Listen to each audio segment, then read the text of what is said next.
nayo gyeyiga aweza egy'obukulu 41 era yazaalibwa alaba bulungi. Wabula ku myaka 5 ono yafuna ekirwadde ekyamuviirako okuziba amaaso. Nalwala measles oba olukusense ne lunyonoona amaaso. Embeera eno yagisiba ku mpagi n'asoma obusomesa bwakulunguddemu emyaka egiwera 18 kati. Emirimu gy'agikolera mu Kasambya District Administration School mu district y'e Mubende era ng'asomesa ssomo lya geography. Newankubadde muzibe yiga yeetwala yekka okuva gy'asula okutuuka mu woofiisi y'essomero ne mu bibiina gy'asomesa.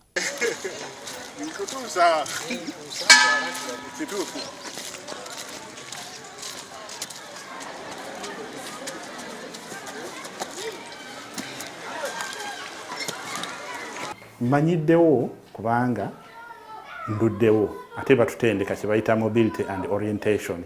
Weewaawo nti nnyinza okusomera ebimu ku bintu ebiyinza kubanga byateereddwawo, oba omuntu apaakinzeewo mmotoka oba apaakinzeewo ppiki.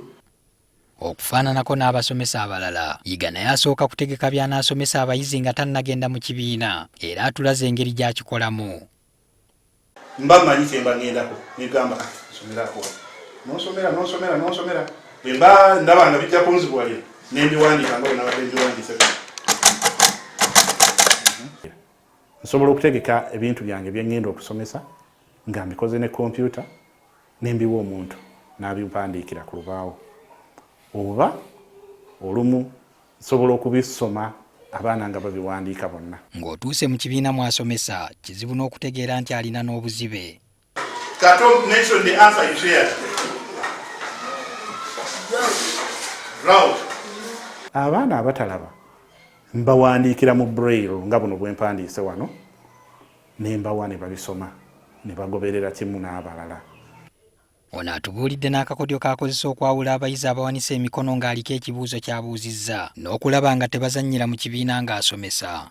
Ofuba okulaba nti lesoni yo esikiriza omwana obutagivaako, nti enyumira omwana n'alowooza nti ekyokukutawaanya si kyekikulu naye ng'ateeka okunyumirwa lesoni gy'oteeseteese. N'ofuba okumulaba nti omubuuza ekibuuzo saawa yonna, saka kimutiisa okuba nti azannya mu kibiina kubanga alowooza nti saawa yonna bajja kuba bambuuza ekibuuzo.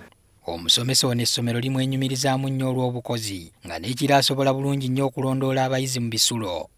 Ayina talenti nti awuliriza nnyo oba amasitaringa amaloboozi kati abasobola okumanya nti so and so waali so and so taliiwo, era n'abaana bafaayo nnyo okulaba nti ekiro we bali oba bwatuuka manya aliwo n'ataliiwo. Emmanuel Tusabe y'omu ku bayizi abazibe abasomesebwa omusomesa ono era tumulondodde okulaba engeri naye gy'abeerawo ku ssomero.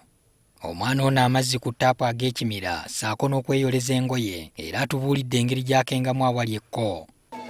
Nze mmanyiza njoza lugoye lwonna sibaako tengeza wano basinga waliwo kale wemanyi nti webasinga okuddugala awo nenkunyaawo nnyo, kati bwentuuka wano awalala wataddugala nnyo nkunyaawo mulundi gumu.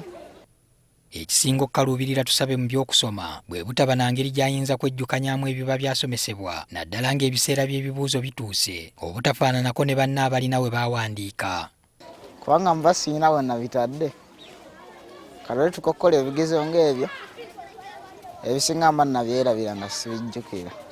Ono yandyagadde okufuna ekyuma ky'ayinza okweyambisa okukwata amaloboozi g'ebisomesebwa mu kibiina asobole okwejjukanya. Kubanga neetaaga likooda nga ndi mu kiraasi okubeera nga ndikoodinga omusomesa byasomesa, kati bwe mba ndi nga nze nga wali ku ddoomu nasobola okusaako bye twasomye nejjukanya.